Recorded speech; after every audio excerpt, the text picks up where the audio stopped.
சிலோன் தமிழின் பிரதான செய்திகள். முதலில் தலைப்புச் செய்திகள். தமிழர் பகுதியில் சர்வதேச தரத்திலான மைதானம். தைட்டி விகாரை அமைந்துள்ள காணிகளுக்கு நஷ்ட ஈடு. அமைச்சர் சந்திரசேகரின் சர்ச்சைக்குரிய அறிவிப்பு.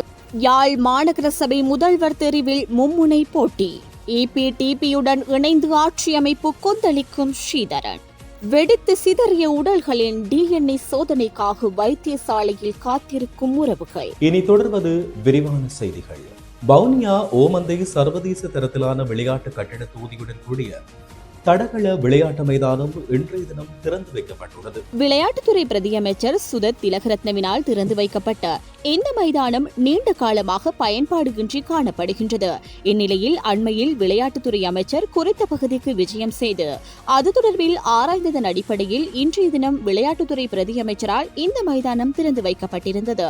இதன்போது தேசிய மக்கள் சக்தியின் வன்னி பாராளுமன்ற உறுப்பினர் சே திலகநாதன், வவுனியா மாவட்ட அரசாங்க அதிபர் சரத்சந்திர, பிரதேச செயலாளர் ஏ பிரதாபன், விளையாட்டுத்துறை அபிவிருத்தி பிரிவின் பணிப்பாளர் உட்பட பலர் கலந்து கொண்டமை குறிப்பிடத்தக்கது. தையிட்டி விகாரை அமைய பெற்றுள்ள தனியார் காணிகளின் உரிமையாளர்களுக்கு நஷ்ட ஈடு அல்லது மாற்று காணிகள் வழங்குவதற்கு நடவடிக்கை எடுக்கப்பட்டுள்ளதாக கடல் தொழில் அமைச்சர் ராமலிங்கம் சந்திரசேகர் தெரிவித்துள்ளார். இன்றைய தினம் இடம்பெற்ற வலிகாமம் வடக்கு பிரதேச ஒருங்கிணைப்பு குழு கூட்டத்தில் கலந்து கொண்டு உரையாற்றிய போதே அமைச்சர் இதனை குறிப்பிட்டார். இங்கு அவர் மேலும் கூறுகையில், தைட்டி விகாரை அமைந்துள்ள காணிகளை தவிர்த்து அதனை சூழவுள்ள ஏனைய காணிகளை மாவட்ட செயலரிடம் கையளிக்க பணிக்கப்பட்டுள்ளது. மாவட்ட செயலர் பிரதேச செயலர் ஊடாக காணி உரிமையாளர்களுக்கு காணிகளை கையளிப்பார். அதேவேளை தனியார் காணிகளுள் விகாரை அமைக்கப்பட்டிருந்தால் அந்த காணி உரிமையாளர்களுக்கு காணியின் பெறுமதி நஷ்ட ஈடாக வழங்குவது அல்லது மாற்று காணியை வழங்குவது தொடர்பில் நடவடிக்கை எடுக்கப்படும். விகாரை பிரச்சனையை நீண்டு செல்ல அனுமதிக்க முடியாது.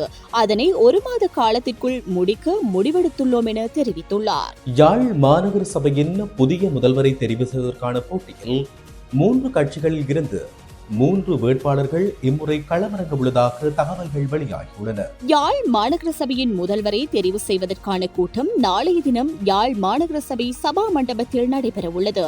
45 உறுப்பினர்களை கொண்ட யாழ் மாநகர சபையில் 23 ஆசனங்களை வைத்திருக்கும் கட்சியே ஆட்சியை அமைக்க முடியும். எந்த ஒரு கட்சியும் அறுதி பெரும்பான்மையை கொண்டிருக்காத நிலையில் கட்சிகள் கூட்டுக்களை அமைத்து ஆட்சியை அமைக்க உள்ளது.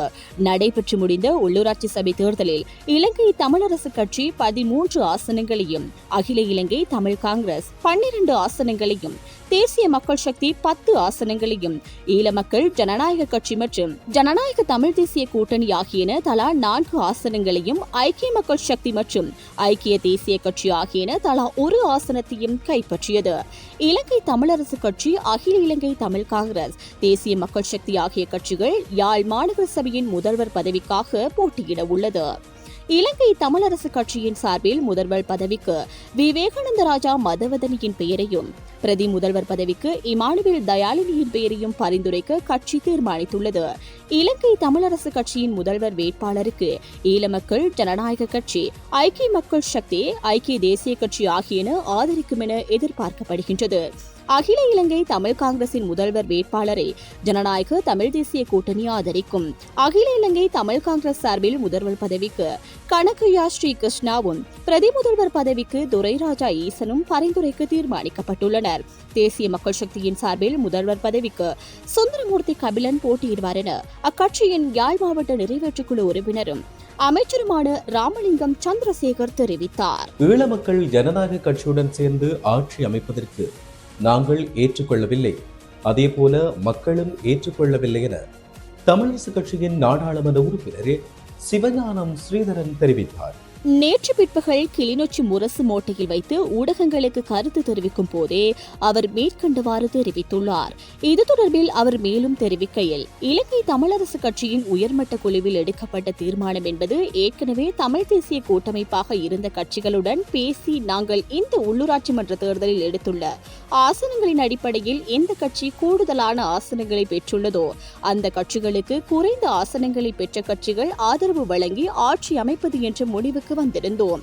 தமிழரசு கட்சியின் பதில் தலைவர் CVK சிவஞானம் EPTPயுடன் இணைந்து அலுவலகங்களுக்கு சென்று பேசியமை என்பது ஏற்றுக்கொள்ள முடியாத ஒரு விஷயம் என்பதை கடந்த 30 வருடங்களுக்கு மேலாக தமிழ் மக்களினுடைய இன சுத்திகரிப்பு அடக்குமுறைக்கு ஏபிடிபி துணையாக இருந்திருக்கின்றது.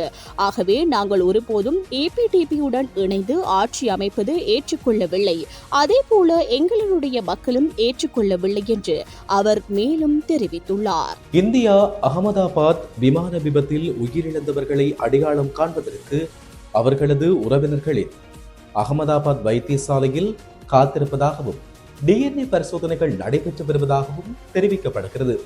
மேலும் இந்த விமான விபத்தானது நேற்றைய தினம் இடம்பெற்றமை குறிப்பிடத்தக்கது. விபத்துக்குள்ளான விமானத்தில் பயணித்த பலரின் குடும்ப உறுப்பினர்கள் மற்றும் நண்பர்கள் தங்கள் அன்புக்குரியவர்களை அடையாளம் காண உதவும் வகையில் டிஎன்ஏ பரிசோதனைகளுக்காக காத்துக் கொண்டுள்ளனர். விபத்து நடந்த இடத்திலிருந்து அனைத்து உடல்களும் அவற்றின் எச்சங்களும் அகற்றப்பட்டு விட்டதாக இந்திய போலீசார் தகவல் தெரிவித்துள்ளதாக சர்வதேச ஊடகம் ஒன்று செய்தி வெளியிட்டுள்ளது. மேலும் இறந்தவர்களின் உடல்கள் மற்றும் எச்சங்களை கண்டெடுப்பதில் பெரும் குழப்பம் ஏற்பட்டுள்ளதாகவும் அவற்றை சரியாக அகற்ற பல மணி நேரம் எடுத்ததாகவும் அதிகாரிகள் தெரிவித்துள்ளனர். விபத்து மிக தீவிரமாக இருந்ததால் பல உடல்கள் சிதறிய நிலையில் உடல்களை காணும் செயல்முறை நிறைவுக்கு வர நீண்ட நேரம் ஆகலாம் என்றும் அதிகாரிகள் குறிப்பிட்டுள்ளனர்.